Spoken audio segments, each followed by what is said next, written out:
అవునాట. బాగుంటుంది. మేము తిన్నాం. కూర వండితే బాగుంటుందా? అంటే మొన్న ఉన్న బిడ్డ అండింది.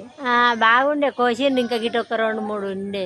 ఎప్పుడు మేము తినలే కానీ అండింది అయితే మంచిగా చికెన్ కూర లాగా అండింది. వాసన గరం మసాలా హలో అండి, ఇగో మా పనస చెట్టుకు అయితే పనసకాయలు చూడండి పడ్డాయి. అయితే కొంచెం తింటే కొంచెం తినబుద్ధి అయింది లేగా నేను బాగానే ఉంది. ఒకసారి అలవాటు అయితే పండు కూడా మస్తు టేస్ట్ ఉంటుంది. ఇసొంటి రెబ్బన్ ఆసిఫాబాద్లో రెబ్బన్ ఉంటుంది నా బిడ్డ. అయితే ఆసిఫాబాద్లో ఇది సేమ్ మటన్ ముక్క లెక్కనే ఇట్లా టక్క టక్క టక్క కొట్టిస్తా అంటారు. అవునా? మార్కెట్లో కాయ అమ్ముడు పోతుంది, పండు అమ్ముడు పోతుంది. స్వీట్గా అయితే ఇసొంటి తీపిని తింటా ప్రతి సంవత్సరం ఒక్క కాయ కొనుక్కొని తింటా. పండు ఘోరంగా స్మెల్ వస్తుంది, తినం మేము. స్మెల్ వస్తుంది కానీ అది ఒక్కసారి అలవాటు అయితే మళ్ళీ కొనుక్కోవాలనిపిస్తుంది. నేను కూడా నీలాగానే అన్నా ఫస్ట్, ఇప్పుడు కావాలంతా అన్నాడుతాన్న. ఇగో ఈ చెట్టుది ఇప్పుడు కోసుకుంటా. మొన్న